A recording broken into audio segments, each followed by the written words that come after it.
This is book of Isaiah, chapter 32, verse 17. Yeah.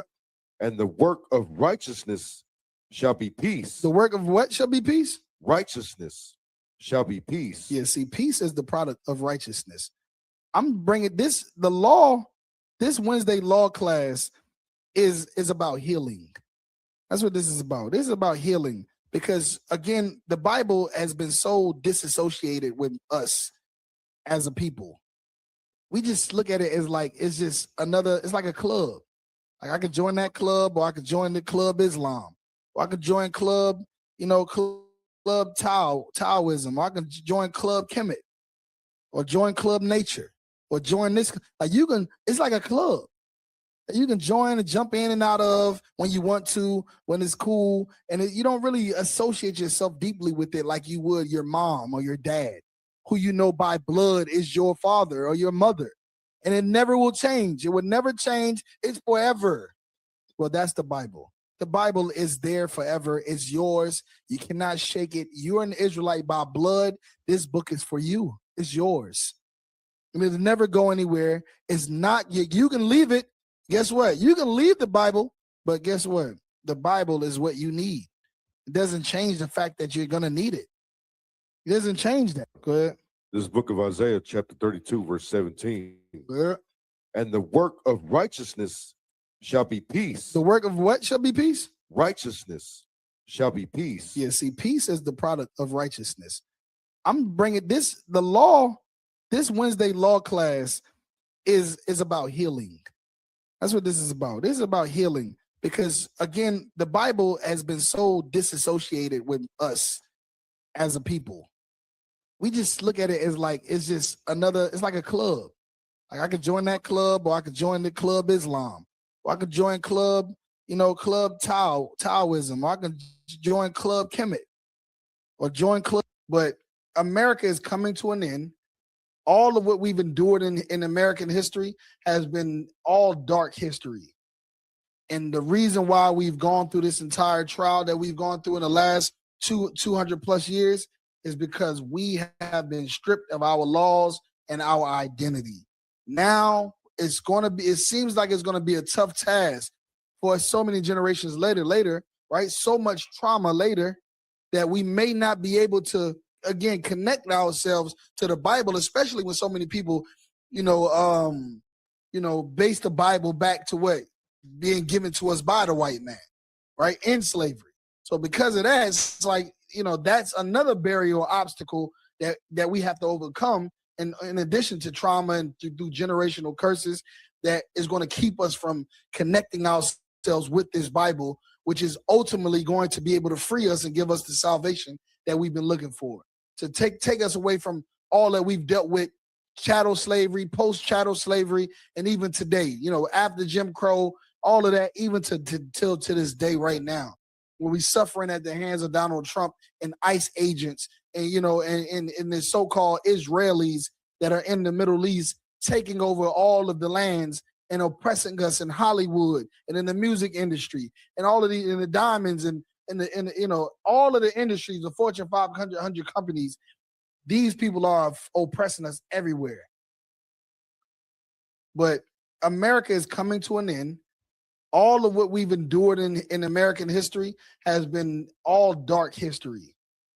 And the reason why we've gone through this entire trial that we've gone through in the last 200 plus years is because we have been stripped of our laws and our identity. Now it seems like it's going to be a tough task for so many generations later, right? So much trauma later that we may not be able to, again, connect ourselves to the Bible, especially when so many people, and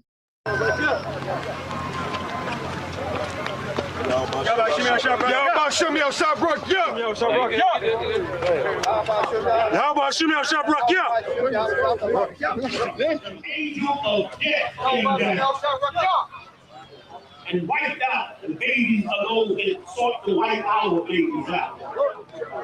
The pedophiles and child molesters.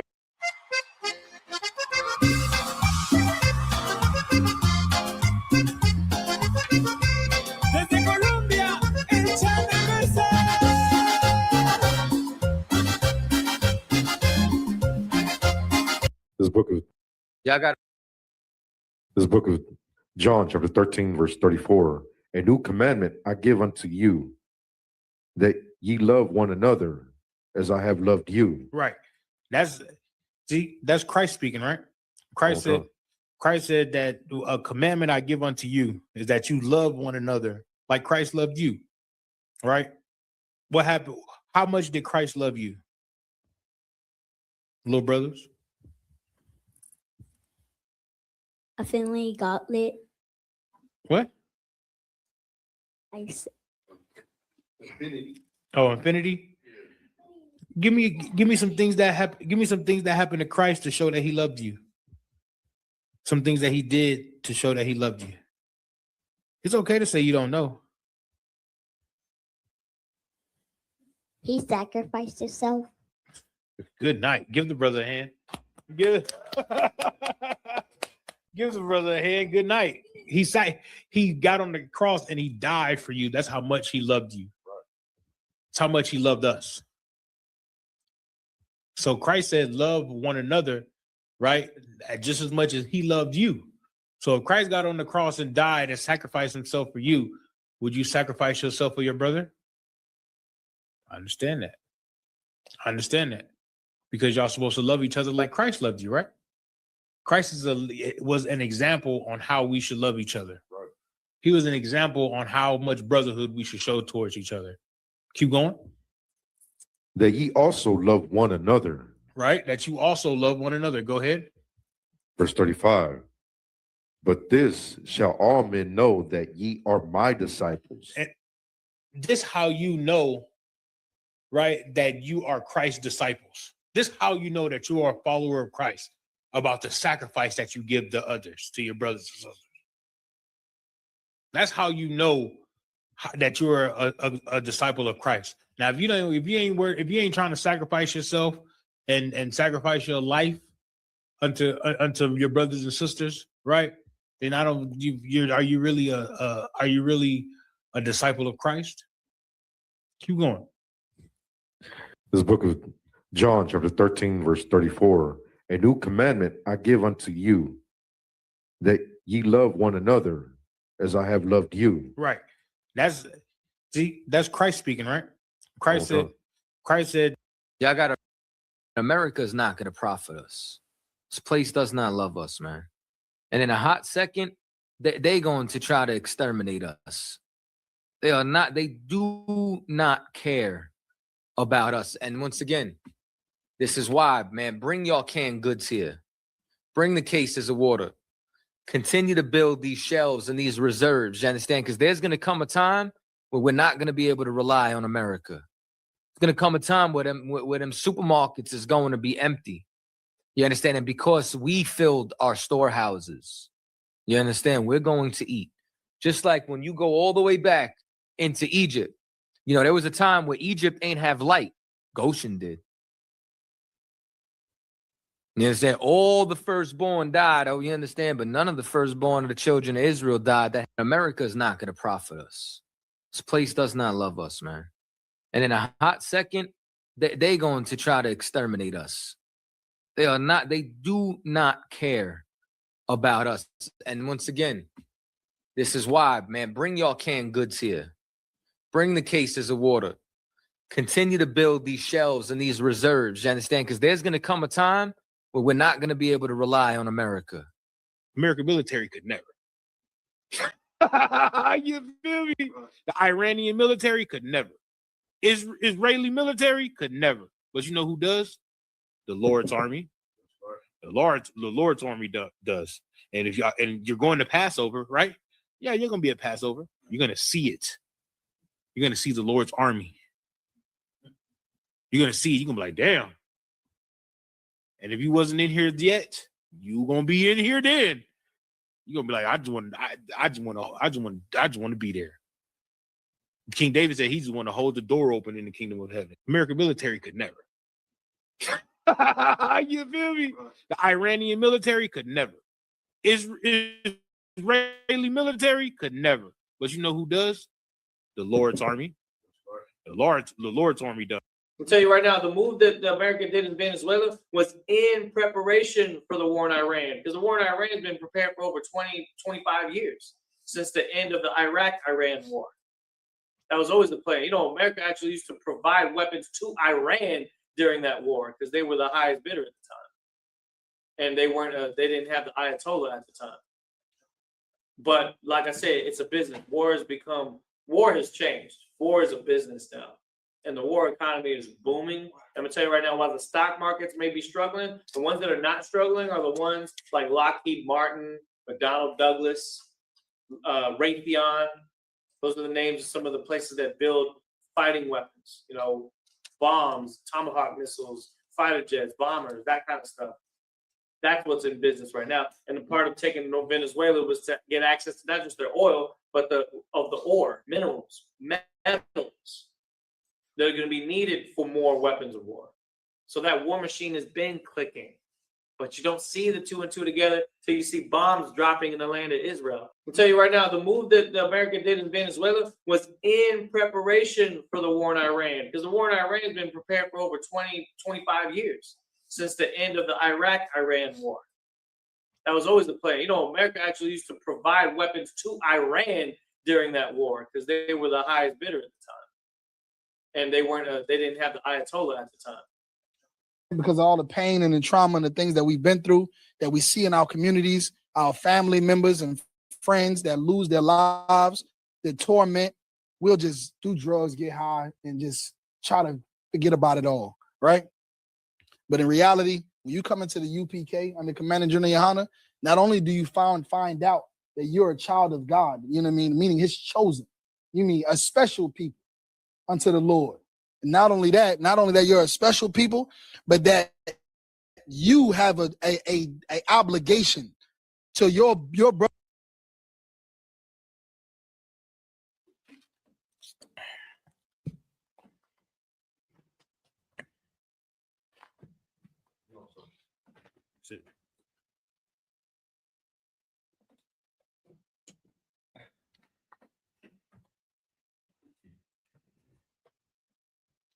Get it in. Clap it up. All right, shalom, y'all. By Shem Yahshua Brakatham to all the brothers. Yahweh Shemalatan by Shem Yahshua to all the sisters. We're the ISUPK. Started out of 1 West 125th Street, Harlem, New York, under Commanding General Yohana. All right, we've been teaching blacks, Hispanics, and Native Americans the truth of the Bible since 1969. All right, and today's class is who is thy neighbor? Right? It's a brotherhood class. Who is thy neighbor? Because when you look at your neighbor, or you go to the Christian church and they talk about your neighbor, they're not talking about, I'm not saying the Christian church, but when the Bible says your neighbor, the Bible's not talking about someone that lives right next to you. You know what I'm saying? It's talking about your brother and your sister, right? Give me Leviticus 19:17. Right, I'm gonna show y'all something. You're gonna see it. Talking about your brother or your sister, the next black, Hispanic, or Native American person. Because right now we live in America, and in America, right, your next door neighbor could be an Edomite, and that's not your neighbor. That's not your neighbor because he's preying on your downfall. He's praying and playing on your downfall. You live next door to a Karen. Is that your neighbor? No, hell no. Right? Because the Karen gonna call when the music too loud, the Karen gonna call the police on you. When your kids is outside playing and they too loud, right? In the middle of the day, she gonna come out there and cuss the kids out because it's too loud in the middle of the day because kids are outside playing like they're supposed to do, right? No, that's not your neighbor. That's not your at all. You feel me? I'm gonna show you who your neighbor is. Go ahead. This is the book of Leviticus, chapter 19, verse 17. Thou shalt not hate thy brother in thine heart. Right. Hate thy brother or sister in thine heart, right? You feel me? Because that's what we focus on here in America. We want to appease the oppressor, right? We want to appease the white man, right? So we appease the white man, but then we hate ourselves, right? Which makes us hate our brother. That's why when you tell people, oh, you know, Jesus is black, They can't believe it. They can't believe that the greatest black man on the planet that ever lived was a black man. They cannot believe that. They can't believe he's black. Boy, you don't know what you're talking about. And they black. They don't know what they talk about. Because when they look at themselves in the mirror, they see somebody worthless. Right. They see somebody that can't get it right. That's what they see. Well, you know what you have in here? You have an opportunity to change that. You have an opportunity to look at your neighbor down the block and say, that's another black, Hispanic, or Native American person. I'm going to give them something that nobody has ever gave them in life, and that's compassion. That's compassion. Yeah, they have a little problem. Okay, it don't matter if they have a problem with me. I love you, brother. Come on down here and get a plate of food. You understand that? You understand that? That's something that we don't do for each other, is we don't give compassion and love to each other. But you know what we will do? We'll gangbang against each other. You know what we will do? We will sleep with that man's woman down the block. That's what we do.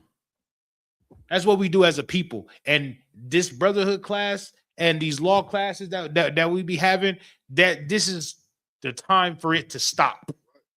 To learn how to stop it, and to learn what would you call it? To learn have love in your stock, in your people, right? Have a little integrity amongst each other. That's what we should have, right? Too much time that we spend and we fight with each other and we beef with each other over nothing. When y'all supposed to be coming together. You ever heard the saying, it takes a community to raise a child? That's why our children are so effed up. Because there's no community to raise them. Everybody's beefing with each other and having problems with each other. Right? And I understand. Some people are just downright wrong. Some of my brothers are just downright wrong. I understand it. But then that's when the correction should come, and then the forgiveness should come after that. Right? Correction and forgiveness. That's what Christ stood for, right? Christ stood for loving thy brother and correcting thy brother, and then, hey, no sweat. And the forgiveness of each other. That's why it's in the Lord's Prayer. Forgive us of our debts as we forgive our debtors. Right? Keep going. Thou shalt in any wise rebuke thy neighbor. Right. Correct thy neighbor. Start it over again. The book of Leviticus, chapter 19, verse 17. Thou shalt not hate thy brother in thine heart. Right. Thou shalt in any wise rebuke thy neighbor. Rebuke thy what? Rebuke thy neighbor. Your brother and your neighbor is synonymous with each other. Or your sister or your neighbor is synonymous with each other. They go hand in hand. Your brother is your neighbor. Right? You understand that? Give me keep going. And not suffer sin upon him. And not do what? Suffer sin upon him. All right, keep going. Verse 18. Thou shalt not avenge nor bear any grudge against the children of thy people. Right. See, so your brother, your neighbor, and the children of thy people is all one. It's all one. You dig what I'm saying? Hey, and black man, Hispanic man, Native American man, let me tell you one thing. Y'all are brothers. Right. I don't care what the skin color difference is. I don't care who conquered who and taught who Spanish, or who taught who English, or who taught who Portuguese, or who taught who French. Y'all are brothers. Just because somebody came and conquered you and made a division between y'all does not mean y'all should keep that division up, and does not mean that y'all should act on that division. If you do that, do we really believe in Christ? If we act on that division? The Christian church always talking about God love everybody. Well, where is your love for your neighbor? Where is your love for your brother and your sister? or the only people that we love is the oppressor? Where is all that at? Where's that camaraderie and that love of thy brother and that I'll die for you? You remember in the 60s and remember in the 50s and the 60s when they were doing the civil rights movement? There was brothers and sisters out there together marching, getting dogs sicked on them together. Water hoses sicked on them together. Now they be like, oh man, look, as long as it ain't coming in around me, where do we get that selfishness from? It's like, sir, if I may. Go ahead. You're like, it's time for us to sit this one out type mentality. Now, Where the hell does that happen? Where does that come from? Where does that? It's time for us to sit this one out, nigga. Since when? Every time something happens, it be always black folks that be like, I'm on the front line. We do this, do that. Oh no, we got to go protest and this, that. And now our Mexican brothers are getting persecuted. Oh, now it's time for us to sit this one out. Nigga, shut up. Shut up. Somebody ever told you shut up? Nobody wants your opinion. But I thought God loved everybody though. Or maybe in your mind, God loves only who the white man tells you to love. In your mind. Because your God is the white man. That's it. Instead of the God of this here Bible, your God is the white man. Because whatever you want to know why people love smoking weed so much? Because the white man told them. Because the oppressor told them. They told them to smoke weed. It's okay. If that's the case, it's a herb, right? It's all from the ground, right? So is poison ivy. Ain't nobody smoking that though. Why ain't nobody smoking poison ivy? Because the white man told him that was poison. It makes it look. I'm just saying. Why everybody eating pork? Because the white man told you to eat it. That's why they eat. That's why they eat it. Because the oppressor told them to eat it. But then your brother come and say, oh, no, man, not eating swine is in the Bible. It's not. It's in the Bible. We shouldn't be eating swine and pork and shrimp, crab, lobster. Oh, man, I'm going to do what I want to do. No, you're not. You don't never do what you want to do. But you always do what the oppressor tells you what to do. You never do. It's like a woman. It's like a woman saying, I'm going to do what I want to do. And she never does what she wants to do. It's always a man behind her somewhere pulling the strings. Whether it's her father, her brother, her baby daddy, or the new dude she want to have sex with, it's always somebody behind her pulling the strings. Trust me. Trust me. Well, maybe they should just let the ISUPK pull the strings. Right. Then maybe you wouldn't have 7 baby daddies. Then maybe you just wouldn't have and still out here looking for the next. Right? Maybe you just wouldn't be having sex with anybody all willy-nilly. I like that word, willy-nilly. Willy-nilly. Real talk. That's a white word. It is. But that's the only language they understand. Right. That's the only language they understand is the white language. This is true.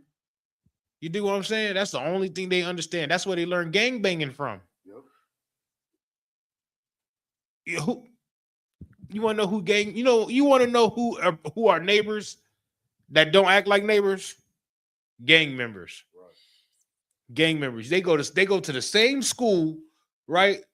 Elementary school, same middle school, same high school. Then they get in like elementary school, high school area, and then now they want to claim a block that's right across the street from the other gang. And now they beefing with each other. Negro, we just played football for the past 5-6 years together. Oh, so now you're part of that gang or that group. So now you're gonna hate on me because I live over here. But we've been playing football the whole time together. We've been playing basketball we've been playing hide and go seek. That's because they don't know who the Christian church tell them their neighbor is everybody. When your neighbor is really the Black or Hispanic or Native American man that's next door to you or down the street or in the next neighborhood or in the next city. Hell, wasn't Officer Shamgar just here? That's my neighbor from the UK. Right. Good night. All the way across. All the way across the pond. He was my neighbor. Came here and got the same hospitality that any Black, Hispanic, and Native American man would get, or woman, or child would get. It's time we learn who our neighbors is. Right. Hold on, I got it. You want me to finish it? Yeah, go ahead and finish it. But thou shalt love thy neighbor as thyself. Look at that. Now read it all together. This is the book of Leviticus, chapter 19, verse 17. Thou shalt not hate thy brother in thine heart. Thou shalt in any wise rebuke thy neighbor and not suffer sin upon him. Verse 18.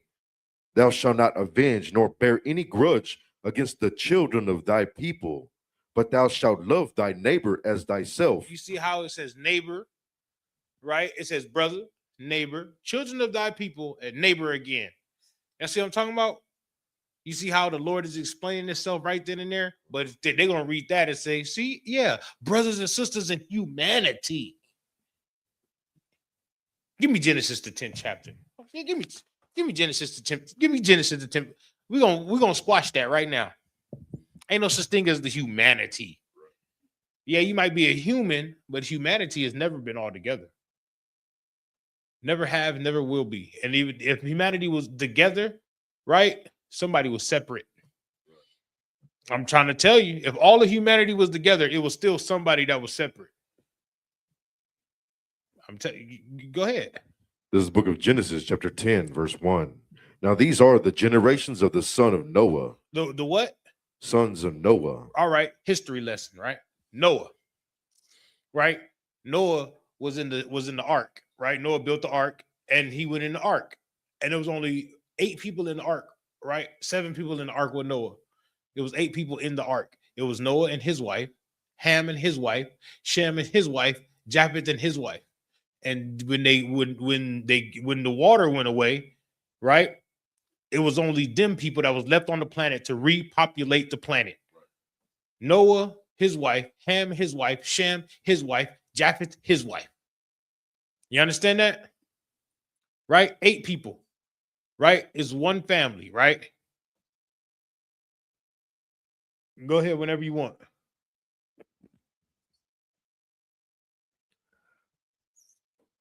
Shem, Ham, and Japheth, and unto them were sons born after the flood. Right.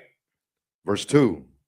The sons of Japheth, Gomer, and Magog, and Madai, and Javan, and Tubal, and Meshach, and Tyrus. Verse 3. And the sons of Gomer, Ashkenaz, and Rephath, and Togarmah. Verse 4. And the sons of Javan, Elisha, and Tarshish, and Kittim, and Dadaman. Verse 5. And these were the isles of the Gentiles divided in their lands, every one after his tongue, after their families, in their nations. Right. So that's one son. That's wait, that was Shem? No, that was Japheth, right? Go down to read the next verse. Verse 6. And the sons of Ham. Hold on, read verse 5 again. Verse 5. And these were the isles of the Gentiles divided in their lands. No, all together. Divided in their lands. Right? He divided Japheth, right? Go ahead. Every one after his tongue. Right. And after their families. Right. In their nations. Those are neighbors. That's everybody that's from Japheth. That's their family, their neighbors, right? Go to the next verse. Verse 6. And the sons of Ham, Cush, and Mizraim, and Put, and Canaan. Verse 7. And the sons of Cush. Hold on. Verse 20. Verse 20. These are the sons of Ham, right, after their families, right, after their tongues, in their countries, and in their nations. He separated Japheth. Now he separated Ham. That's one family, 2 family, and everybody that come after them, their neighbors. Right? Keep going. Verse 21. Unto Shem also the father of all the children of Eber, the brother of Japheth, Hold- Oh, go ahead. the elder. Even to him were children born. Why did it? Okay, so the other ones they were talking about Ham. Then they said the children of Ham, right? And then it says unto Shem, the father of all the children of Eber. Why did it separate Eber? Slucky, sir, if I may. Go ahead. Because Eber is where you get Hebrew from. Where you get Hebrew from. The chosen seed comes from Eber. So even out of all the children of Shem, the Lord separated Eber. Go ahead.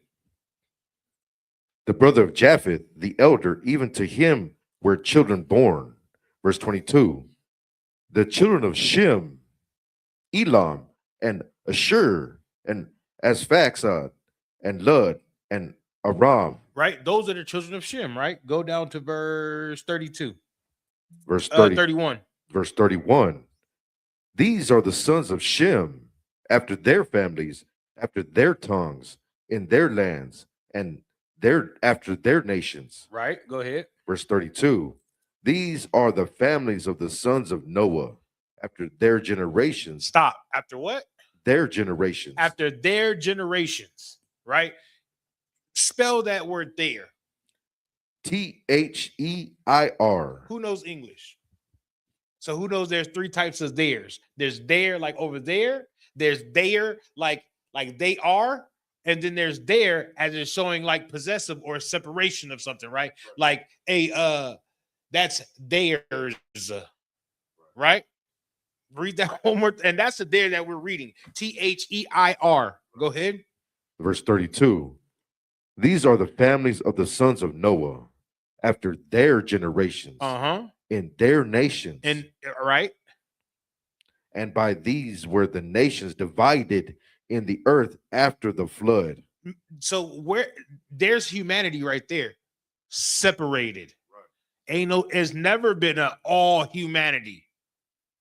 Never. You know how they say, oh, the human family. The Lord separated the human family in Genesis 10 and 32. Right. That's right. Now, which family do you belong to? That's my question. Who's your neighbor? Who's your brother? Who's your loved ones? You dig what I'm saying? You understand that?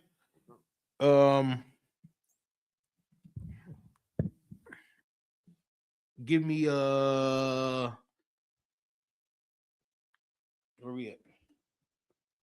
Lost. Now we finna go into, let's go into why, right? We don't have that connection together, right? Give me dang. Went all the way down to the bottom of my breakdown. Give me 1 Kings 11.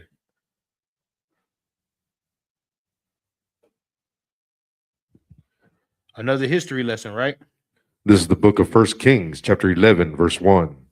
But King Solomon loved many strange women, together with the daughter of Pharaoh, women of the Moabites, Ammonites, Edomites, Zidonians, and Hittites. Verse 2. Of the nations concerning which the Lord said unto the children of Israel, ye shall not go into them. What the Lord say? Ye shall not go into them. And what did Solomon do? Solomon went into them. Solomon went into them, right? The Lord told us to be ye separate, just like he just separated and divided everybody that was in the in Genesis. The Lord separated the children of Israel from everybody on the planet. And he told us, you don't deal with those other nations. If you want to marry a woman, you marry a woman, a beautiful Black, Hispanic, or Native American woman. But he didn't call them that, because the Black, Hispanic, and Native American is what the oppressor calls you, to separate you. The Lord said, children of thy stock, children of thy seed. How about the Lord's people? How about the Israelites? Because we all come from a man named Israel. That's what the Lord said. The Lord said, you Israelites deal with an Israelite woman. Right? We just have to say Black, Hispanic, and Native American, because if we say Israelites, they're gonna be looking like, I don't know who that is. When we say Israelites, they're gonna think the fake Jew. But the fake Jew ain't never called himself an Israelite. He always called himself an Israeli or Jewish. He never called himself a Jew. Never said that. We call him, right? Our people call him Jew. He don't call himself Jew. He says Jewish. I'm sorry, that's just the way it works.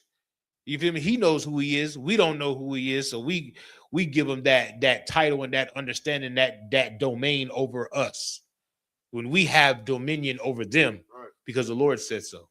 That's why the Lord told us not to go into their women. Make sense? Keep going. Neither shall they come in unto you, for surely they will turn away your heart after their gods. Solomon clave unto these in love. Right. He just had to. He just had to. You know what it reminds me of? Reminds me of Solomon was one successful black man. He was the most successful black man, right? He was the richest black man of all time, smartest, all of that, right? Solomon had time to sit back and just think about shit. I wonder why this happens. And then he had the power to go explore it and to go do evaluations of it and to go do experiments with it and be like, this is why it happens. Okay. You think what I'm saying? That's how powerful Solomon was, right? That's how smart he was. But then he was also stupid. Boy, he was also dumb, boy, and gullible. He was also gullible to the point where he married and went into women from other nations. Good night. He disobeyed God.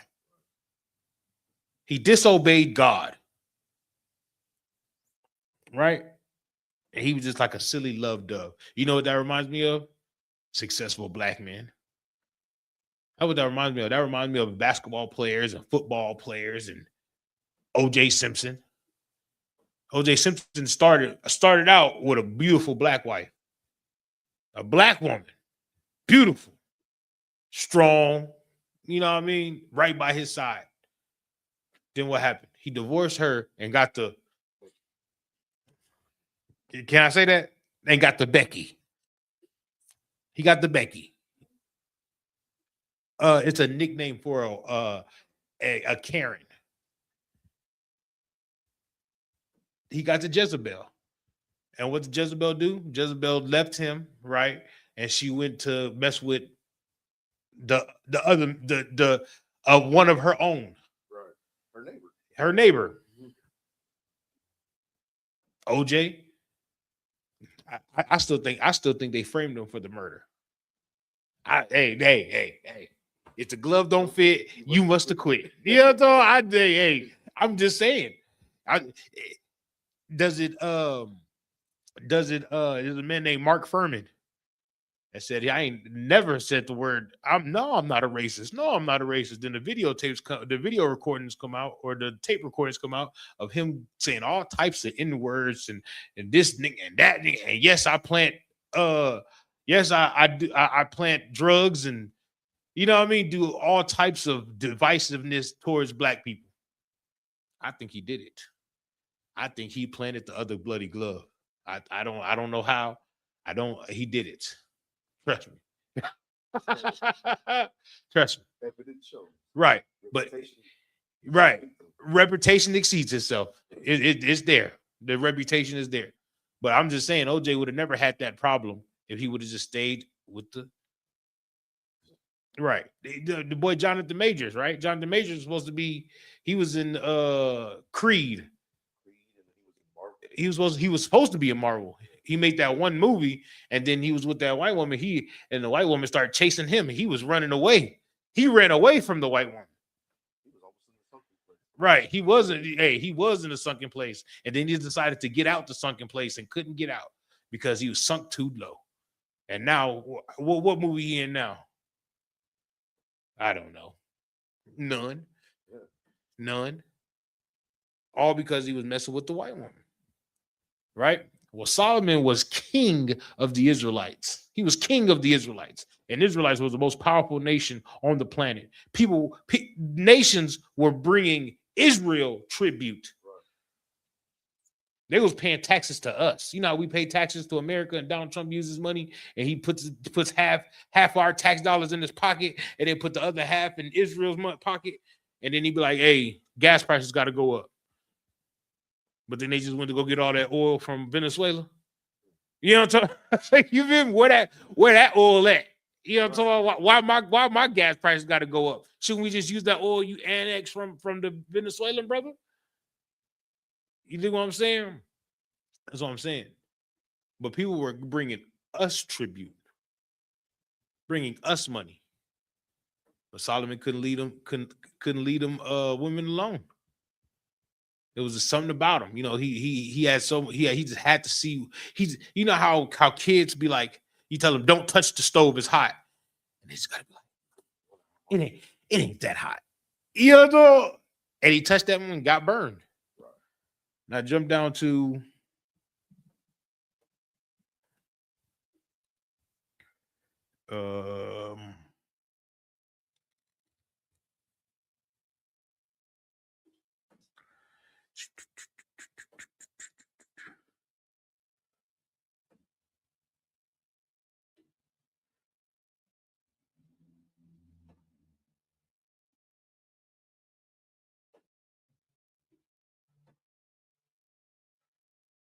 man, where's it?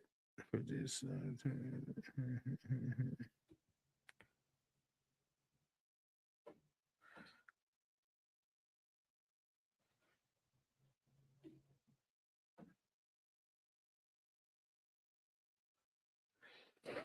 go verse 31. So for this, the Lord took the kingdom away from Solomon. It's 1 Kings 11, right? But for this, the Lord took the kingdom away from Solomon. You dig what I'm saying? But it wasn't taken from Solomon. It was taken from Solomon's, is it grandson? No, I think it's his son, Rehoboam. Right? Read that, verse 31. This is the book of 1 Kings, chapter 11, verse 31. And he said unto Jeroboam, take thee 10 pieces, for thus saith the Lord. Right, talking about 10 pieces, talking about the tribes of Israel. Take 10 tribes. Right, go ahead. The Lord, the God of Israel, behold, I will rend the kingdom out of the hand of Solomon. Right, he will rend the kingdom out of the hand of Solomon. Go ahead. And will give 10 tribes to thee. Right, Jeroboam became the leader of 10 tribes. This is something that this is like a future prophecy, right?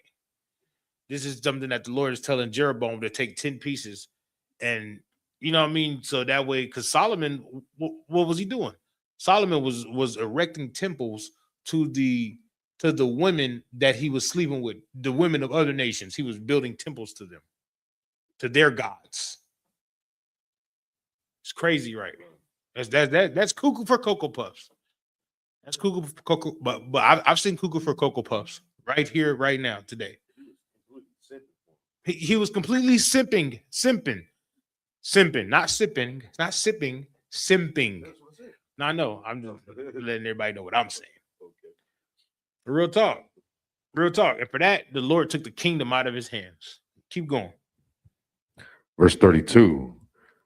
But he shall have one tribe for my servant David's sake. He should do what? Have one tribe for my servant David's sake. Yeah, talking about the tribe of Judah. He should have one tribe for David's sake, because King David, the Lord loved King David so much, right? The Lord loved King David so much, he left for one tribe in Solomon in the house of David. One, he's like, I just can't do it because I love David so much, even though Solomon is a sucker.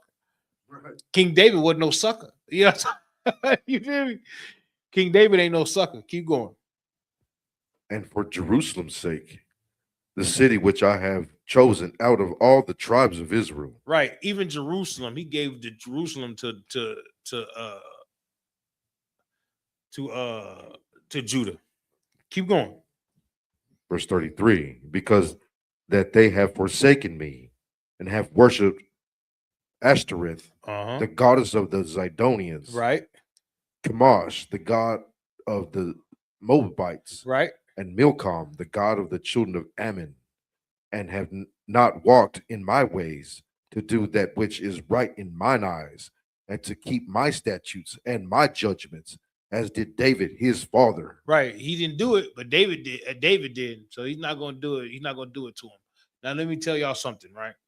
So King Solomon is King Solomon. He's the king of Israel, but the most powerful, strongest nation on the planet, right?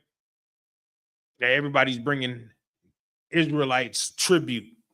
Where we go, we're renowned, we're revered everywhere, right? So if he starts building temples to other gods, right, and starts worshiping his women and other gods, right, what do you think the people that look up to the king gonna do? They're going to follow in suit. They're gonna follow what King Solomon does. So the act of the punishment had to be harsh, an example, because you the king. So what the hell is you doing following another god? You're supposed to be my representation here, right? You supposed ain't y'all my people, and you're the king of my people.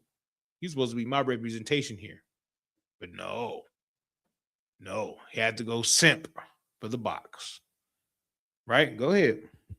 Verse 34. Howbeit, I will not take the whole kingdom out of his hand, but I will make him prince all the days of his life for David my servant's sake, whom I chose, because he kept my commandments and my statutes. Go ahead. Verse 35.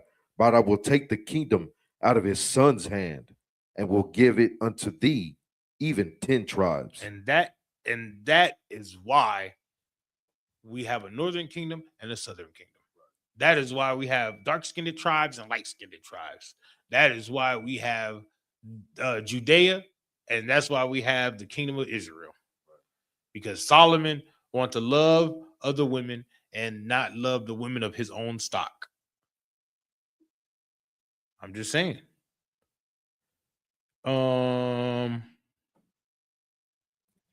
Give me the next chapter, chapter 12.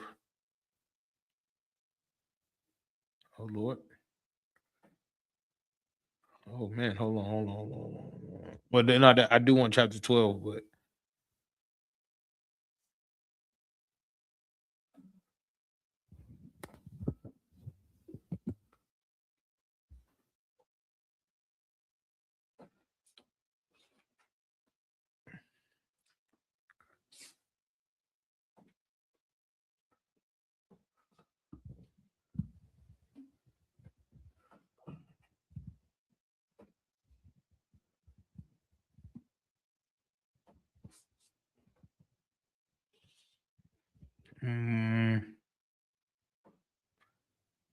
then comes give me Deuteronomy 28:64. Right. So after we split, right? After we split, we didn't have that togetherness no more. That unity. You dig what I'm saying? We didn't have that unity, that understanding, that love, that brotherly love. We started calling them Gentiles. Y'all know that? You know that, sis? We started calling the southern kingdom, started calling the northern kingdom Gentiles. You know what I mean? It got so bad that when the kingdom Assyria, when they came and took the 10 tribes, the northern kingdom, into captivity, Judah sat back and was like, serves y'all right. Time to sit this one out. Yeah, I like that. That's how they said it. That's how they did. It's time to sit this one out. Nobody went to go rescue their brothers. Like, you ain't taking my niggas into captivity. They was like, serves you right. We're gonna sit this one out. Y'all should have loved us more. Why don't you love them more? Why don't you love them more? Why don't you go to the carne asada? Right. I go. You know, I go to the carne asada. I go there. You know, you don't look what I was at Fiesta having. We was at Fiesta having more fun than Yeah, so, real talk. I was at Fiesta having mopo in it a little bit. What I say, hey, man, I gotta give me a taco, bro. I got to. Not got to. I got to. I got to give me a taco. I got to get me this. I got to go get me some a margarita. You know it. You know it. I got to. Ain't no game. Ain't no game being played around about that. You got me Deuteronomy 28:64. Come on, this is the book of Deuteronomy, chapter 28, verse 64. And the Lord shall scatter thee among all people from the one end of the earth even unto the other. Right, from one end of the earth even unto the other. And that's what you see. That's what you see now. We're scattered. We're scattered. We got Venezuela, we got Puerto Rico. Puerto Ricans don't like Mexicans. Mexicans don't like Puerto Ricans. Guatemalans don't like Mexicans. And they don't like Puerto Ricans, and Hondurans don't like Brazilians. If I may, sir, even Officer Shamgar was saying that over there in the UK, Right? they got Hispanics over there, and then they're segregated from their home country, right? Like let's say they're from El Salvador or what have Right. you, right? And they're segregated. They're even looked as outsiders amongst their own people. So I'm saying it's like a Mexican that grows up in America and then a Mexican that grows up in Mexico. They don't like each other. You be like, yeah, I don't know what there's a term that they use for them. They call them pochos. So you do what I'm saying? They use derogatory terms for the same and it makes no sense. It makes no sense. How can you ever be strong if we're so divided? How could we? That's biblical. United we stand, divided we fall. That's biblical. That's biblical. But the tricky white man, when he don't give a damn about Mexicans, black people, Puerto Ricans, none of us, right? But you know when he does give a damn about us? When we fight in his wars. That's when he all in the hood. Well, you want a future? I got a future for you. Why don't you just sign up for the military and this, that, and this, that, because we about to go to war because he don't want his kids to go to war. Right. White man don't want his kids to go to war, but he'll send your children to war. He'll come to the hood and set up a what do you call a recruitment office. And then when your kids get out of high school, right, instead of going to college, right, and learning something, they'll go to them and they say, we give you a free college, free 4 years. All you gotta do is go deploy and do this and do that. Go over there, get their mind all messed up because they seen the whole battalion get blown up because they stepped on an IED. So now they come back and they all strung out on drugs, strung out on heroin. This is not a movie. This is real life. This is what happened in the Vietnam War. This is what happened in the war in Iraq. Your people come back and they can't even do nothing because they got PTSD. Not knowing they had PTSD before they went. That's why they're so good at war. Because the whole time they was here, they was living in a war zone in Chicago, living in a war zone in San Antonio, living in a war zone in Houston and California. They living in war zones. So where they got whiplash, what is it whiplash? Because they got to do like this. Because when they're outside, every car that turn, they gotta. I'm serious. To make sure that ain't the op. They calling them the opposition. That's the enemy. Enemy, nigga, they live right next door to you. That's your neighbor. And instead of y'all two coming together, I'm gonna say it, that coming together like butt cheeks and being the shit. Y'all keep separating, and now y'all fighting over a block, and everybody's dying, and mothers is crying, and y'all can't get ahead in life because y'all won't come together. But y'all stay separated and beef over a block nobody owns, over a house over a block that they're gonna come and they're gonna move everybody out and they're gonna put a Starbucks there, and next thing you know, white people are gonna be moving in and it's gonna be gentrified. I'm not telling those stories, bro. This is happening all over America. All over America. this is happening. Right? Keep going on that scripture.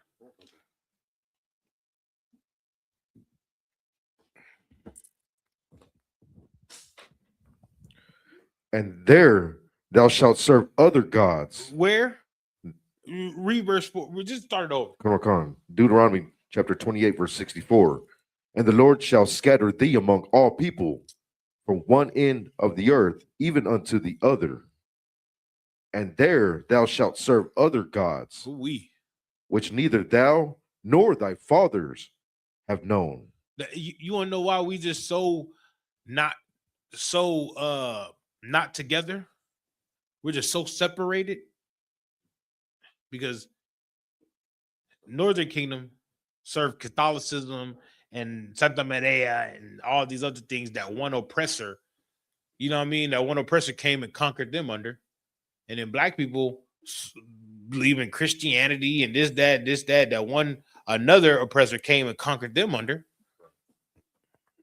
There it is. Now we look at each other and we're separated. We're separated. But I'm gonna let you know, in slavery, right? Blacks, Hispanics, blacks and Mexicans, there was no difference. There was no difference. When we out here in Texas and Louisiana, not Mississippi. Yeah, Mississippi. I want to say Mississippi. Or was it Alabama? No, Mississippi's next to Louisiana. Right? In Texas, Louisiana, and Mississippi, right? When we escaped slavery from there, we didn't go north. Yeah, I know everybody always thought we had to go. We went south and east and west. We went west and south, southwest.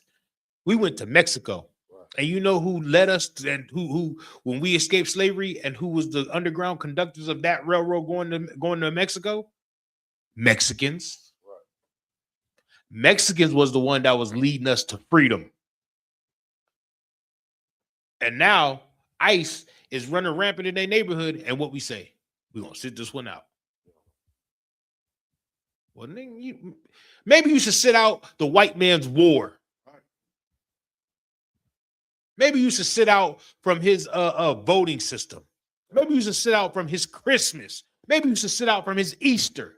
Maybe you should sit out from his religion. Maybe that's what you should do. What's up, little brother?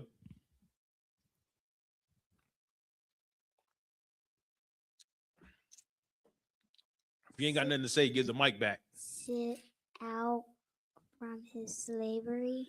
Right. Hey, give the brother a hand. Give the brother a hand. Maybe they should. Santa Ana didn't have that. Santa Ana didn't have that. When they said they had slaves at the Alamo, Santa Ana said, well, you let them slaves go. They said, nah. Santa Ana said, what? Nigga, bet. Yeah. You hear me? Hey, mount up. Let's go. Came down here and was like, hey, look, I told y'all to give up. Hold on one second. I got you. Told them, hold on. Told them, give up them slaves that's in the Alamo. Give it up. They said, no, we ain't doing it. Well, you better surrender. There is no surrender. So, okay. Well, you know what this means. How do you say fire in Spanish? Like, no. I don't think they said fuego. Fuego means like hot. But I'm talking about fire, but I'm talking about like fire, like attack. It's another word for it. Hey, it's another word for it. Because he didn't say they wouldn't say fuego. Charge, like adelante. That could be it. You know what I mean? That's what Santana told him there. That's what they did. You better let my niggas go. You know, basically, we're gonna get banned. That's what he told him. Let my niggas go, man.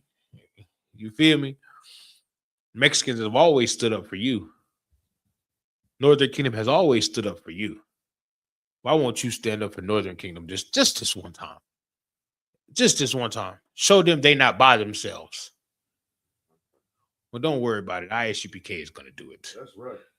ISUPK under commanding General Yohana is going to stand up for Mexicans and Puerto Ricans and Guatemalans and Hondurans and whoever needs to be stood up for from their neighbors. Right. Whoever needs to be stood up, we're going to stand up with them and we're going to show them that they're not alone and we love them too. It's not only y'all loving each other, we love you. Better leave my brothers alone. My brothers ain't do nothing to y'all. What did they do? Build your cities, build the highways, build the roads. Every time I pass a construction crew, that's who's out there working. It ain't, look, I'm just saying. Every time, look, they did all that work down there at the Alamo. Did all that construction down there at the Alamo. Then what they're going to do, they're going to turn around and stick ice on them. You damn devils.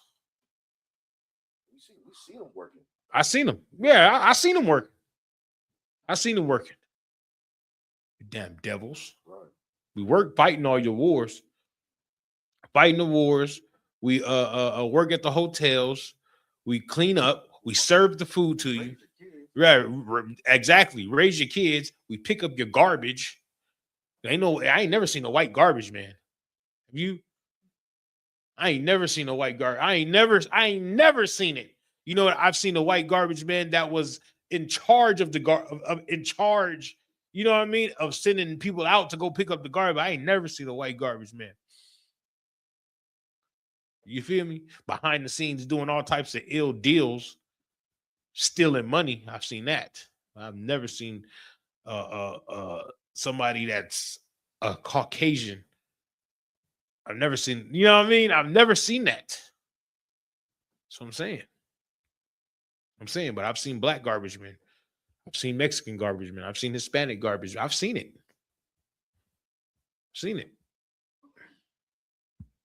Because those are your neighbors. Right.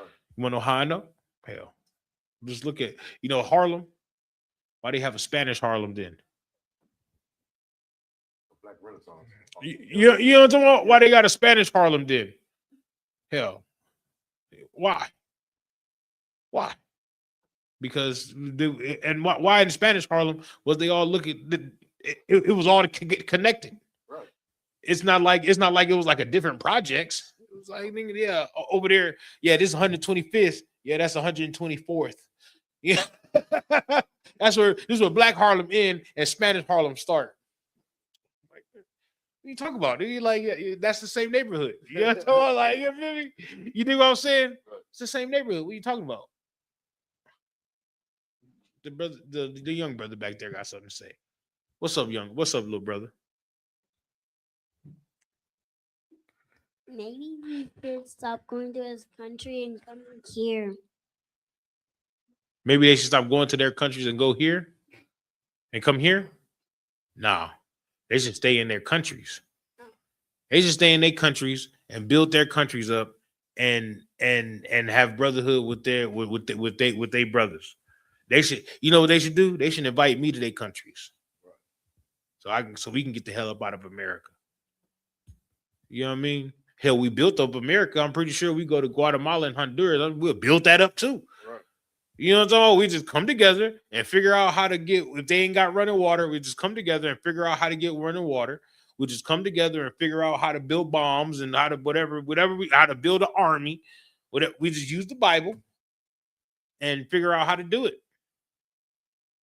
That's it. But you know what they should do? They should adopt the ISUPK in their countries and have an ISUPK in every single South American country, every single city, every single neighborhood that's in South America and Central America. They should have an ISUPK school there to where they can come together and it'd be a safe haven for people to go to. Because as long as they believe in Catholicism and as long as they believe in Lucretia or the so-called Virgin Mary, as long as they believe in that, they're always going to be second-class citizens because that's not their culture.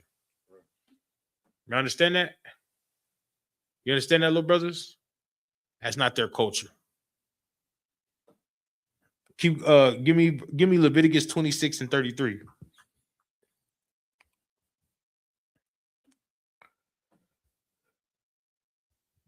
This is book of Leviticus, chapter 26, verse 33. And I will scatter you among the heathen, and will draw out a sword after you, and your land shall be desolate, and your cities waste. Right. That's what the Lord is telling us. That's what he did. But you know what? You know what? There's a good side to this. Because who here knows who Christ is? Hey, Yahweh Shah Mashiach. I know who Christ is, right? Christ died on the cross for blacks, Hispanics, and Native Americans, for the Israelites, to be gathered together once again. Right? Give me Ezekiel 37.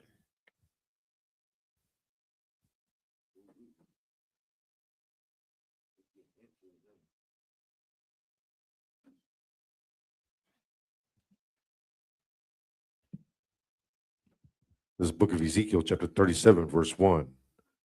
The hand of the Lord was upon me, and carried me out in the spirit of the Lord, and set me down in the midst of the valley, which was full of bones. Right? Go ahead. Verse 2. And caused me to pass by them round about, and behold, there were very many in the open valley, and lo, they were very dry. Right. They were very dry. Right? These bones were dry. These bones were the Israelites. These bones was the Israelites. They didn't have no meat on them. They didn't have no skin on them. They didn't have anything. All they were dry. They didn't have no type of substance. Ooh. Ooh. They didn't have no type of substance, right? Keep going. Verse 3. And he said unto me, Son of man, can these bones live? Right. Son of man, can these bones live? Have anybody ever seen anybody come back to life from the dead? Especially from bones, right? So this has to be like a parable, right? This has to be some kind of a parable, some kind of like some kind of metaphor. Go ahead. And I answered, O Lord God, thou knowest. Verse 4. Again, he said unto me, prophesy unto these bones. Right. Prophesy unto these bones. That's what we're doing here. That's what we're doing here. We're speaking life into the bones, right? Right? Like Adam got the breath of life. That's what we're giving. The breath of life. Right? Go ahead. And say unto them, O ye dry bones, hear the word of the Lord. Right. Once you hear the word of the Lord, see, these people, our people out here in the world, they never had the word of the Lord. They read a couple of scriptures, but they never had the understanding of God in those scriptures. Never had the understanding of God. They've been going to the Christian church their whole life, and the Christian church been lying to them their whole life, telling them Jesus is white, when Jesus looked just like them. Jesus went through the same thing you go through. You persecuted every day. Hey, you ain't got no job. Jesus ain't had no job. You know what Jesus' job was? Same thing you doing. The people. That was Yahweh's job. His job was given to him by God. You dig what I'm saying? Go ahead. Verse 5. Thus saith the Lord God unto these bones, behold, I will cause breath to enter into you, and ye shall live. And you should what? Ye shall live. Because right now, everybody outside these walls that are dead, they're bones. And they're not living. They're going day to day, trying to find their next fix, trying to find the next man or woman to sleep with, trying to find the next crack rock to smoke, trying to find the next a drink to drink, alcoholic drink to drink, just because the life out there, because they don't have God in their life. It is just so hard and so struggle. So what else to do but drink? What else to do but take drugs? What else to do but smoke weed? What else to do but love the oppressor? Then maybe he'll give me a crumb. Maybe he'll just give me a job, and maybe I can have a job. What else is there to do? Go ahead. Verse 6. And I will lay sinews upon you, right? and will bring up flesh upon you, Right? and cover you with skin. Ooh, what's a sinew? Sinew, sir, is like a ligament. Ah, oh boy. You see this? This nigga smart. I'm sorry. This brother right here is smart. Smart. You feel me? You get some. Hey, you ask some people, hey, what's a ligament? What's a sinew? A sign? That's what they're gonna say. Nah, sinew is a ligament because you bring a ligament, put muscles on there, put skin on there. You know what I'm talking about? That's what happens when you come inside these walls. Eventually, you get built up. You just a bone. Then you can connect the bones together. Then you get ligaments. You feel me? Then you get the walking. I'm not ligaments, but then you get muscles. Then you get skin. That's what happens when you come in here. You grow. You become better than what you are out there in the world. You learn a little bit, a lot of it. You know this and you know that. You here for 5-6 years, and you still in the same place you was in when you was at the beginning. I'm not doing my job. Or maybe you just not serious. Maybe you're just not serious about doing the Lord's work. Maybe you're not serious about growing, and maybe you're not serious about getting better. Maybe you still want to just be with the same mental illness, be with the same problem, alcoholism, be with the same drug addiction, be with the same thing that you was when you was out there in the world. You can't be the same when you come into Christ. Christ died for you and me, us, the Israelites. Go ahead. And put breath in you, and ye shall live. Right. And ye shall know that I am the Lord. Right. That's how you know who the Lord is with. No matter what they do to you, they can't stop you. They didn't put drugs in your neighborhood. They didn't put the what do you call it, abortion clinics on every street. Right? They didn't drop syphilis all up in your community. You dig what I'm saying? They give you the worst food. They give you the worst education. They didn't put gangs in your neighborhood, drop off a whole train cart full of guns and weapons and ammunition in your neighborhood so you could kill each other. You said what? Fentanyl. Right. Drop fentanyl on you. Crack and heroin, pills, Percocet, Molly Percocet. They promote all the worst music to you. Right? And then you know what you did? You know what you do? You wake up and you serve God. You come in these doors and you serve God. You make a temple in the hood. Right. You build a school out of nowhere. Then we opened. Build a school out of nowhere. Somewhere to be for Blacks, Hispanics, Native Americans to be safe. Like baseball players. When they slide in the home. Because this is your home. Right. Slide in these doors. Get to work. Who do you work for? I work for the Most High. I just get money somewhere else. But the Most High is who I work for. And you know what he want me to do? He want me to raise up my neighbors. He want me to go get my brothers and my sisters, my neighbors. That's who you want me to go get. Who is your neighbor? Who do you want to be your neighbor? Donald Trump? If you say no, you have to prove it. You have to prove it. Because if we have classes and you ain't doing nothing, you just at home chilling, Donald Trump. That's who you want your neighbor to be. Me, I want my neighbor to be the brother that's sitting right here in front of me, the sister that's sitting right here in front of me, the kids in the back. You dig what I'm saying? That's who my neighbors are. Blacks, Hispanics, and Native Americans. The Israelites. Right. Keep going. Verse 7. So I prophesied as I was commanded, and as I prophesied, there was a noise, and behold, a shaking, and the bones came together, bone to his bone. I can't do it. I can't do it. No, you good. No, you good. Then we should all know what the sound is. It's a big loud trumpet. There was a noise. Real talk. Go ahead. And verse 8.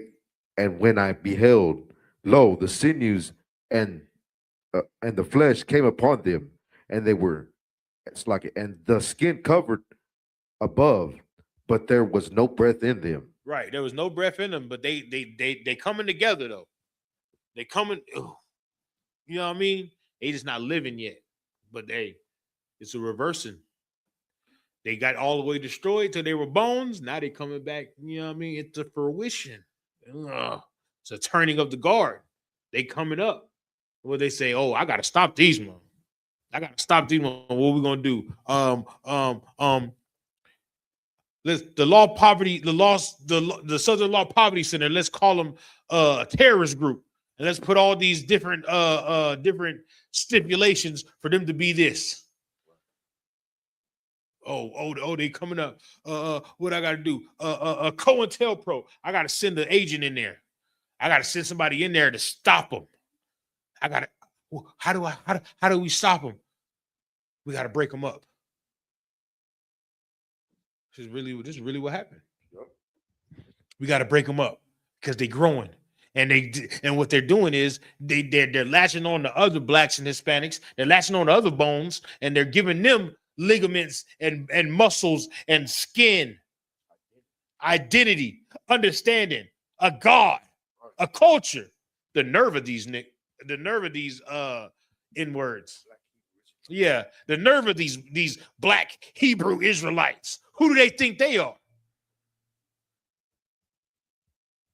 That's what they say. That's what they say. That's what they do. That's what they do. So then they start putting out movies, more movies, and more movies, and more movies of white Jesus and Passion of the Christ to make the black people that haven't switched over yet or haven't converted over yet to see, look at them whoop Christ like this. Well, that's what they said when they was watching Passion of the Christ. I just seen the videos of people crying at the movie theaters. Black people, black women crying at the movie theater because at Passion of the Christ. Because the white man was getting whooped like, oh my God, they just can't believe they just doing it like that. Like it was real or something. Meanwhile, George Floyd gets shot down every day. Black, you know what I mean? They get shot down every day. Nobody gives a damn. But this white man on screen getting beat. Everybody want to cry about it.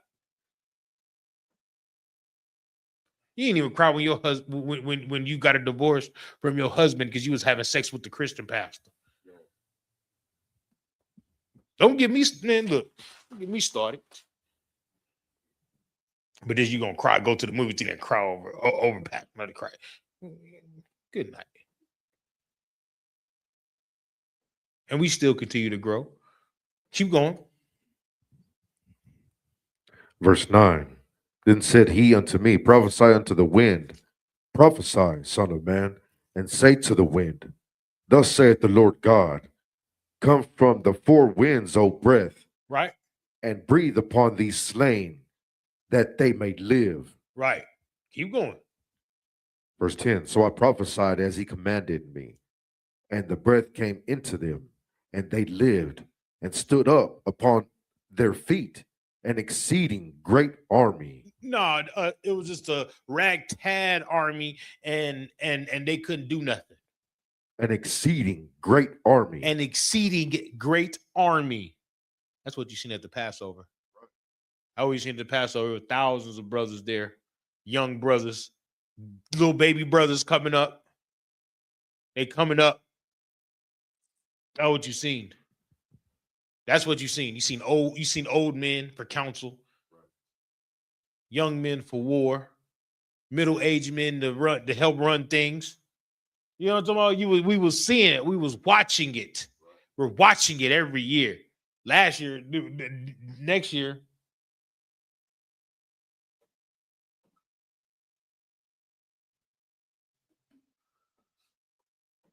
I think that's always a though. Next year, right? Next year, we're gonna need. We ain't gonna have nowhere to host it. We got so many brothers. If we can't host it, we can't go inside. It's gonna have to be outside again somewhere. But we got too many brothers, too many sisters. Oh, and the sisters look so beautiful with their dresses and their little headdress things.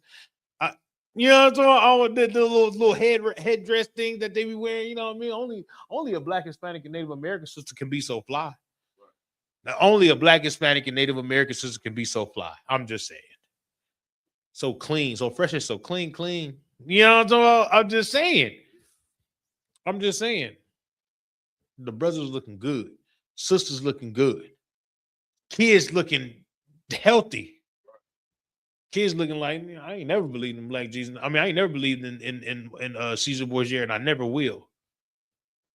You know what I mean? Every young brother I seen, it was like, how about you? Someone couldn't say it right because they couldn't talk because they don't know how to talk right yet. But they you know what I mean? They was trying. Young brothers with strong daps. You know what I'm talking about? Strong, like, yeah. That's what I like. That's what I like to see. You know what I mean? Ain't nobody beefing. Whole bunch of Black, Hispanic, and Native American brothers, and nobody's beefing. Nobody like, I'm gonna kill them. Is that Officer Dawada? I don't know.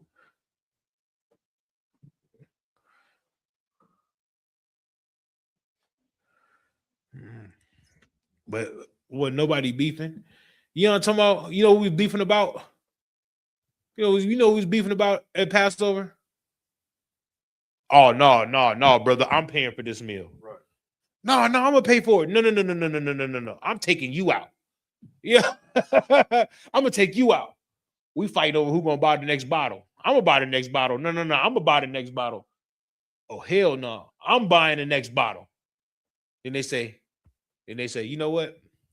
Let's just split it. You give me $10, you give me $20, I give you $20. Or you give me, I put $20, you put $20 in. We'll go half on the bottle. Bet, brother, bet. And then you know what happens? Well, a brother go up there and be like, and pay for the whole thing. Yeah. You know what I mean?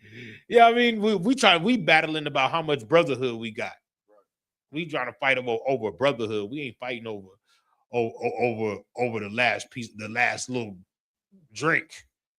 You take it. No, you take it. No, you take it. No, you take it. You know what I mean? We say, you know what? Here, you drink this.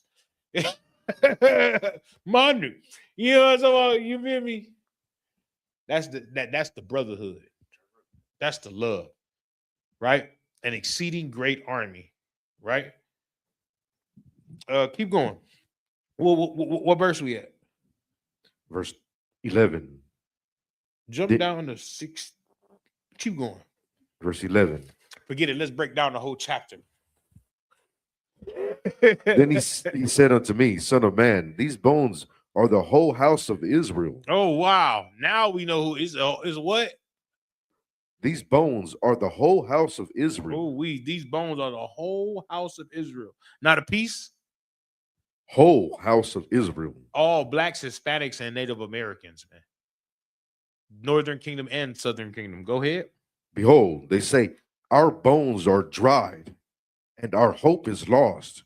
We are cut off of our parts. Verse 12.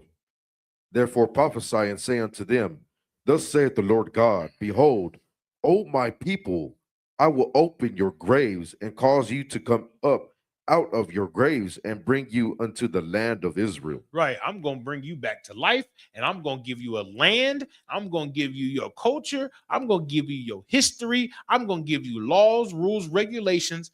You're going to be the Israelites again.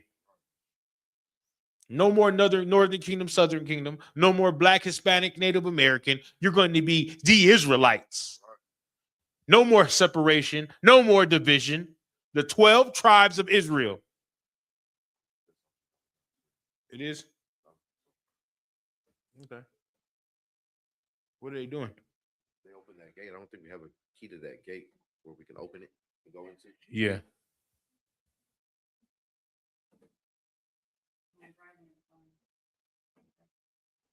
Okay. Well, they got a key. It's gotta be Yeah. Go ahead. verse 13. And ye shall know that I am the Lord when I have opened your graves, O my people, and brought you up out of your graves. Right. Keep going. Verse 14. And shall put my spirit in you, and ye shall live, and I shall place you in your own land. Then shall ye know that I, the Lord, have spoken it and performed it, saith the Lord. Right. Go ahead. Verse 15. The word of the Lord came again unto me, saying, verse 16, moreover, thou son of man, take thee one stick. Take and what? Take thee one stick. Ooh, we. Thou son of man. Take thee one stick. Go ahead. And write upon it, for Judah, Ooh. For who? for Judah, He's getting a little bit specific there. Go ahead. and for the children of Israel, his companions. Right. His Then- companion. Who is that? The Slakia, that's Judah, Benjamin, and Levi. Right. The southern kingdom. That's Judah, Benjamin, and Levi. Right. His companions. Right. Go ahead. And when it says companions, it ain't talking about Africans, dusty, Right. rusty Africans. It ain't talking about that. It's talking about that's why it says for the children of Israel, his companions, meaning the tribes that went with Judah. Right. Go ahead. Then take another stick and write upon it, for Joseph, the stick of Ephraim, and all the house of Israel, his companions. Right. Those 10 tribes. Those 10 tribes. Right. Go ahead. Verse 17. And join them one to another unto one stick. Right. Ooh, wait, read that one more time. Verse 7. I wish I had 2 sticks right here. Verse Yeah, no. 17. And join them one to another into one stick. Right. So he said, take Judah, Benjamin, and Levi, take Ephraim and those 10 tribes, right? And join them together into one stick. What else does what does that symbolize? The stick? It symbolizes a broken branch being grafted together. No. Think about a ruler. Slakia, sir, it symbolizes a scepter, a staff. Rulership. Right. Rulership. Bring them, boom, one stick. You know, Moses had that stick. I got one around here somewhere. That I always leave because I never take it to camp. I was supposed to be taking it to camp, but I always forget, always leave it. Trying to get to camp. You know what I mean? I'm trying to go see who Godiwan going to destroy this time. So that's what I'm saying. That's what I'm trying to see. You know what I'm talking about? You dig what I'm saying? Hey, you want to battle? Godiwan, come here, man. You see what spirits rile up while Captain Katazar's up there? Right. I rile the spirits up. They just come up and be tripping. And Cap, I was like, Cap, get him. Right.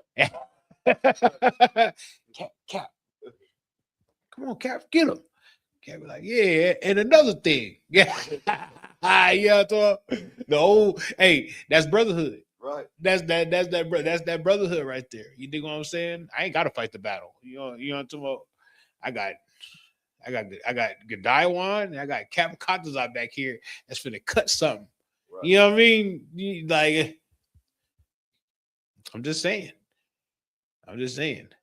Go ahead. Join them, verse 17, and join them one to another unto one stick, and they shall become one in thine hand. Right, one stick, and they should become one in thine hand. Go ahead. Verse 18, and when the children of thy people shall speak unto thee, saying, wilt thou not show us what thou meanest by these? Verse 19. Right. Saying, so now they're like, what are you talking about?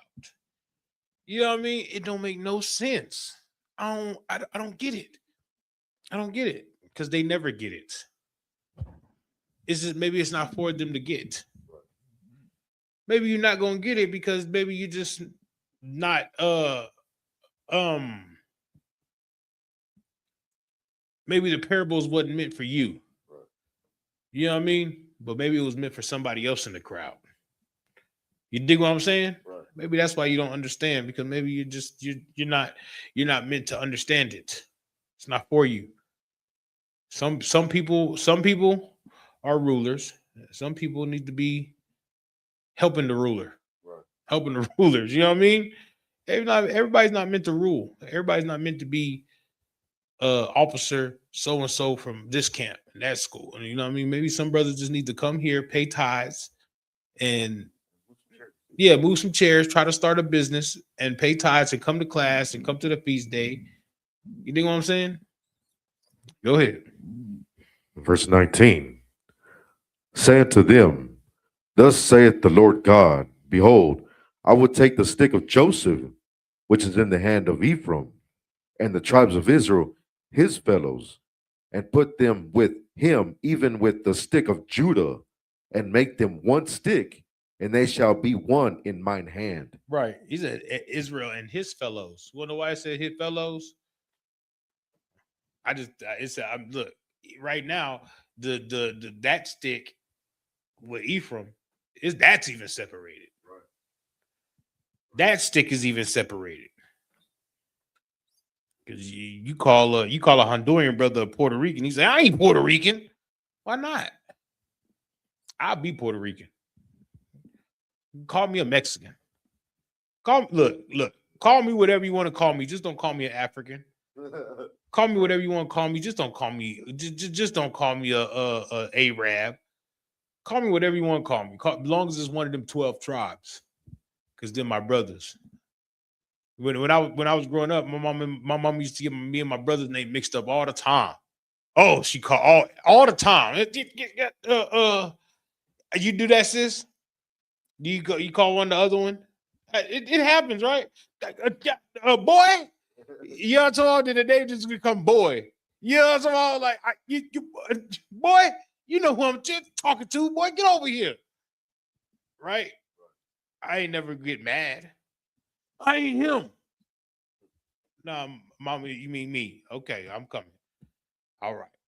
You know what I mean? Because it ain't that's my brother. I love him, right? So if you get mad that somebody call you a Mexican and you from the tribe of Zebulon, then maybe you don't love your brothers. Maybe you can't find nothing good out of Isupk. Maybe you can't find nothing good out of Isupk because you hate your brothers. And you should work on loving your brothers. Right. They call me Mexican. I say, you damn right. I'm hardworking like them. You damn right. You damn right. I do. Hey, you damn right. I do love my woman like they do. You damn right. You know what I'm talking about? Hey, you know what I mean? I find a reason to say you damn right. I'll be that. I'll be that. You know what I'm talking about? But you, sir, you're going to meet the fiery judgments of the Most High. Right. Yeah. You know what I mean? You know what I mean? You should want to be a Mexican. You trying to hate Mexicans. You should want to be a Mexican. You should want to be a Guatemalan. You should want to be a Puerto Rican. Because they get salvation from the Most High. Those are the ones that Christ died for. Right. John 3:16, you love to quote so much. That's who that's for. Right. It's not for you. Keep going. Verse 20. And the sticks wherein thou writest shall be in thy hand for their eyes. Right, go ahead. Verse 21. And say unto them, thus saith the Lord God, behold, I will take the children of Israel from among the heathen, whether they be gone, and will gather them on every side and bring them into their own land. Ooh, we gathered them on every side. Because remember earlier we got scattered? Now we back together. We did get scattered, but the Lord is bringing us back together. And we, you know what? And even though we ain't even got to be in the same room, the same country, the same vicinity, you know how we gather together? because we all understand about Christ and we all understand about coming back together, and we all understand about this is our culture, and we all understand about God, and we all understand about the feast days, and we all understand about what's lawful and unlawful, clean and unclean, fane and profane. He's gathering us together in spirit, gathering us together in the understanding of the Most High. Then he will gather us together physically when Christ returns. Oh yeah. Oh yeah. But if you made it to Passover, hey, we was gathered together in brotherhood, having a good old. That's what I want to say. I want to say it. I want to say it, but I can't. I can't say it. I already got us banned from YouTube, Facebook, Instagram, TikTok. You know what I'm talking? Whatever else out, Twitch, whatever else out there. Yeah, I just got us banned. They cancel culture. He said, "Oh, he's speaking too much sense." You know what I'm talking about? He loving his brothers too much. Who is this? They probably gonna get me. I'm gonna be on ChatGPT next.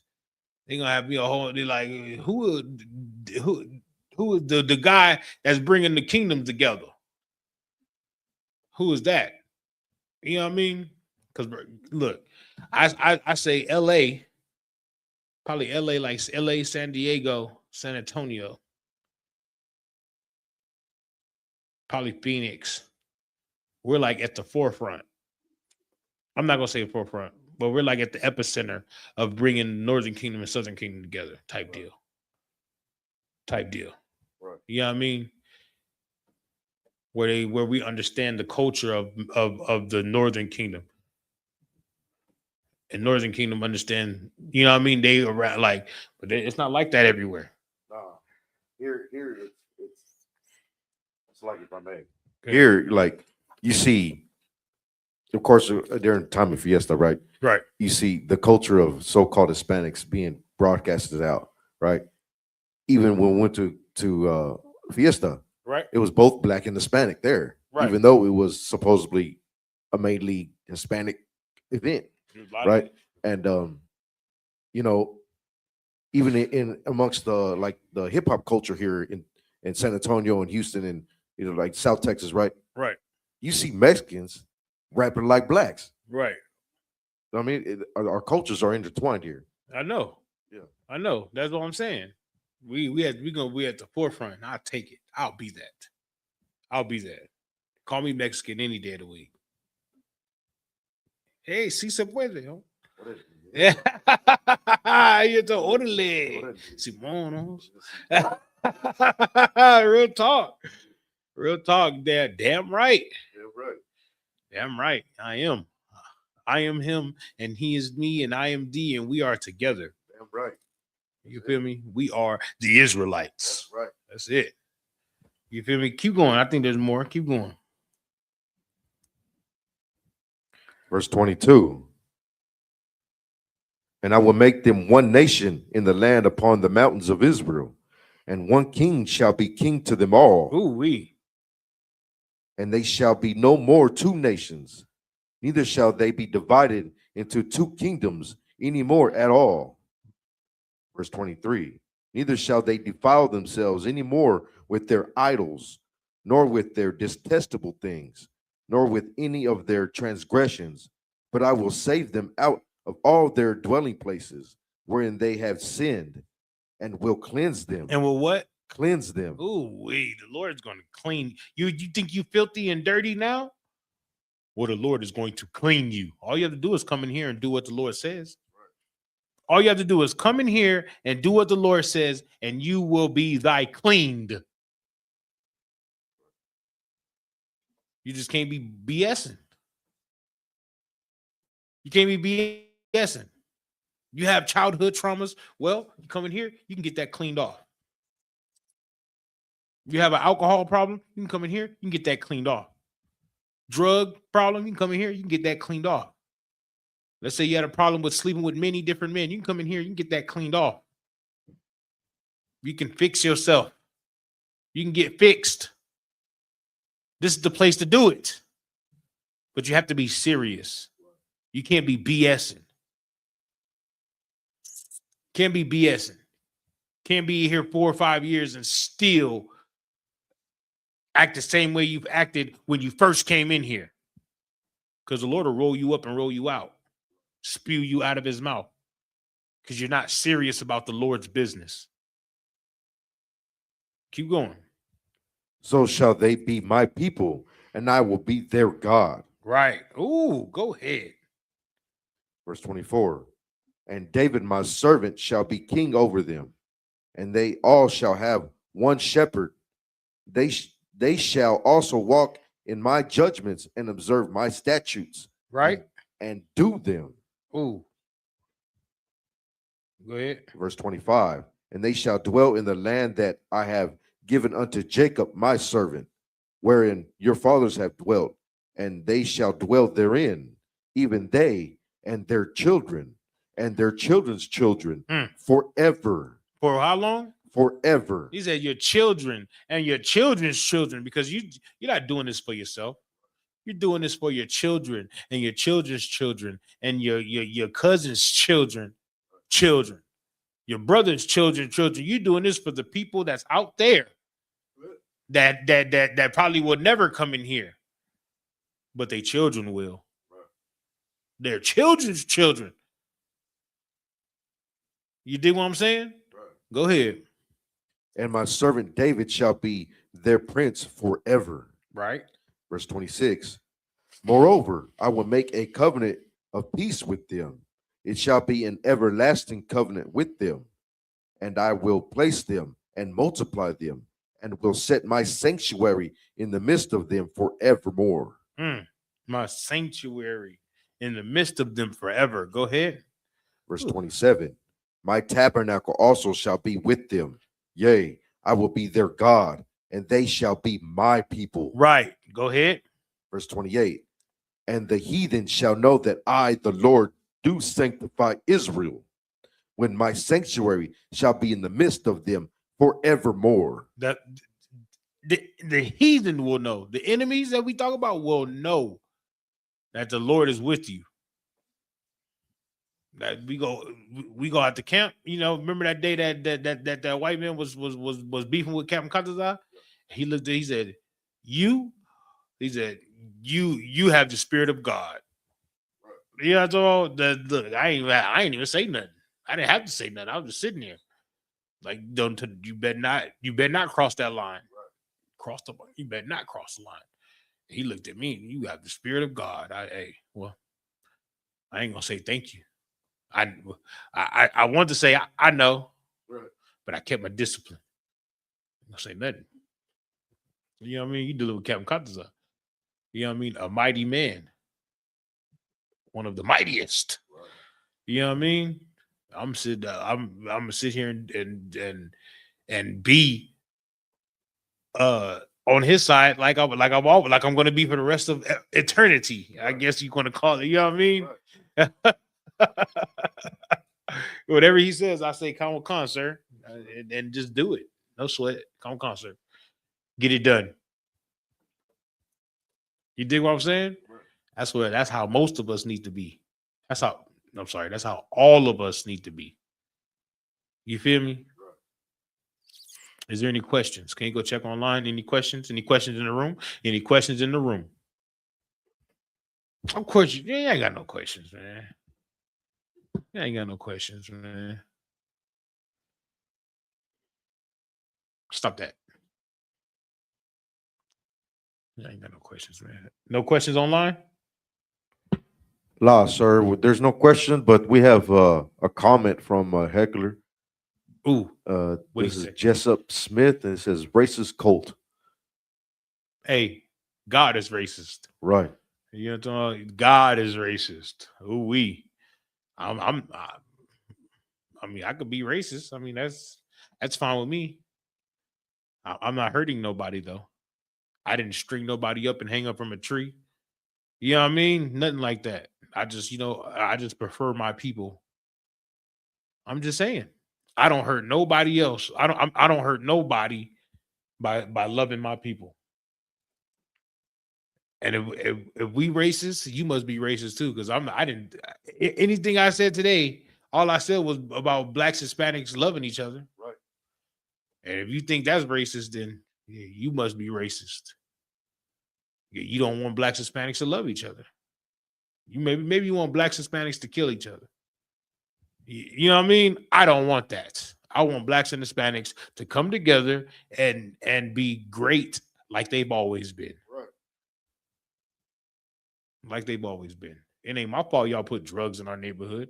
It ain't our fault y'all put us in captivity and gave us a white Jesus that when Jesus is really black. It's not our fault. It's not our fault. You all the propaganda you placed upon us, and when something bad happens, you say, "D, look at these thugs." And then when the white people do it, y'all say they're having fun. No, they're thugs too. They're criminals. They're criminals. What's up? So, like, sir, I got a question. What's going on? Right. Some say that of course they say we're in a racist cult, right? Right. But they say, oh, y'all are amongst the people that are, drinking and they're partying and dancing, but y'all are supposed to be for God. Right. But why are y'all amongst the people that are supposedly, in their eyes, they're sinning? Why? What are they doing to sin? Because they say they're drinking and they're over here dancing, and they said that's not of God. Like, what? To dance? Right. King David danced. I understand that, but so like you, sir, what is that precept that the disciples and Yahushua were amongst the people that were considered like lowly? The publicans and sinners. Come on, sir. What is that precept? I don't know.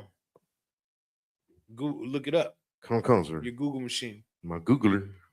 Your Google machine. The sinners and publicans. Well, I mean, but still, we're not doing anything. What, like, how could you ever change anyone if you never go to where they at? Right. I'm just saying, maybe because they're not strong enough to go there and dance and be with the people, right? Without sinning. Maybe they need to be stronger and more disciplined. But I can go to Fiesta. I can go to Fiesta and be around all those people and not sin. Even if they're not, I didn't see them sinning. I seen them dancing. Right. Dancing and drinking a little bit of beer. You know what I mean? A little bit of margaritas. That's where is that a sin at in the Bible? Go ahead. This is book of Matthew, chapter 9, verse 10. And it came to pass, as Jesus sat at meat in the house, behold, many publicans and sinners came and sat down with him and his disciples. Right. That's what I'm saying. Like, how can we ever be a guiding light to them if they never see us? Right. Because we're hiding in the church or hiding in the school. That part. What, you waiting for them to come to you? They're never going to come to you. Right. But they will come to me because they see me out there. Right. They see me out there. They're not even overly righteous. Right. They're overly stupid. Yeah. So in other words, how can we be an example to our people when we don't go amongst our people and be an example to our people? Right. Right. Go to that. The Bible told us to go to the highways and byways. Right. Meaning where the people is. Right. How come they don't do that? Because they don't believe the Bible. Right. They believe the Bible when it's for them. Like when they tell them to pay tithes, but then they say all the laws are done away with, then the law of tithing should be done away with. Right. Ain't that true? Ain't that? I'm just saying. Right. How come we don't believe in no law except the law that where you get money? Yeah, that sounds practical. The law of tithing should be done away with. Right. See, now I believe in all the laws. Exactly. So I also believe in the law of tithing. Right. You can't have it your way. This ain't Burger King. You know what I mean? That answer the question for you? Next time you ain't don't put no scripture for that. That's stupid. They're stupid. You make them prove it. Well, show me where it's a sin. Show me where it's a sin, because I'm not gonna sit here and play this semantic game with you. Right. You know what I mean? Drinking and dancing. Christ did not Christ turn water into wine at the wedding? I'm pretty sure there was dancing at that wedding. I'm pretty sure, yeah. I'm pretty sure. Blacks and Hispanics, though, there was some You know what I'm saying? The Israelite nigga, they 14-day party. 14-day party. I'm trying to tell Some you, dancing. it was some dancing going There was on. some dancing, drinking. It was some good dancing, food. and you know what's crazy? I didn't see no twerking, dancing, nothing like that. I was like that little, you know what I mean? I didn't see nothing. Nobody like put their hands on their knees and be freaky dance, nothing like that. You know what I mean? There was line dancing. It was like they just hate themselves. Right. They hate themselves, and they hate to see Blacks, Hispanics, and Native Americans have fun. Right. We don't need time. Yeah, they just hate to see they just hate to see us have fun, and like you should, because you're supposed to them, we're supposed to be oppressed. Right. And when we don't feel like we're oppressed, and we don't feel like that we have to act like that, we can go out and have fun amongst the people, with the people, and the people can have fun. And they're like, oh, they just hate it. They just hate to see black. It's like Karen. It's Karen. Right. You know, I can't Karen people be having fun, and Karen go, can't believe. Like, let the kids play, lady. The kids ain't even doing nothing but climbing jungle gyms and sliding down slides. Let them play. They're just so, you know what I mean? They're just so rough and da da da. Like, what? Ain't nobody throw no rocks, nothing crazy. You dig what I'm saying? But they just want to step all on your fun. They want to be the high authority where you can't do anything. They want to be so just like oppressive. That's what they get off to. That's what they like. That's what they love, is to be oppressors. You dig what I'm saying? That's why when we rule, we can't be like that. We can't, like, you know what I mean? Like, can't, like, especially with kids. They're kids. Ain't kids gonna have fun and run around and jump and play and be loud and ha ha ha, jump on couches and stuff like that? You better not jump on my couch, but I'm just saying. All right, man, that's it. All right, with that, I pass the class over to priest and officer. You call y'all. This is the ISUPK security announcements. We are the ISUPK, started out of 1 West 125th Street, Hall, New York. Rule for new brother and sister. When a new brother or sister comes into the school, they're off limits for 6 months. They are to be saluted only. They're here to shed themselves of the world. If they need transportation, the teacher will arrange it. After 6 months, if a brother or sister has an interest in a particular person, he or she must get permission from the head to speak to a brother or sister. There's another 6 months in which the brother and sister will court each other. After this 6-month period, the brother and sister will get permission from the head to marry. Tithes, which is a commandment. You can find this in the book of Numbers, chapter 18, verse 21, and the book of Malachi, chapter 3, verses 8 through 10. My Ishra, which means tenth in the Hebrew, 10% of every penny of any increase the Lord gives you, give to the treasury department or teacher. Priest fund, free will offering for priest, not mandatory, whatsoever amount you would like. Upcoming holy convocations. Feast of First Fruits starts after the Sabbath of unleavened bread, sundown, Sunday, April 12th, 2026. Count 50 days. Celebrate the 50th day. That's Sunday, May 31st. Starts before sundown. You can find this in the book of Leviticus, chapter 23, verses 10 through 22. If anyone wants to be a trooper in the school, to start wearing all black: boots, shirt, pant, headband, scarf. This concludes the ISPK security announcements. And with that, Men of Israel, Amajim, which means stand. We're going to give one courtesy salute to the brothers. Men of Israel, Amajim Shabbat, Amajim, Barak, Yahweh Ba'ashem Yahweh Barakatah, Yajamata, Sar, faces sisters. Sisters, Amajim, which means stand. Men of Israel, we're going to give one courtesy salute to the sisters. Men of Israel, Amajim Shabbat, Amajim, Barak, Yahweh Shamar, Alathah Ba'ashem Yahweh Yajamata. Class dismissed.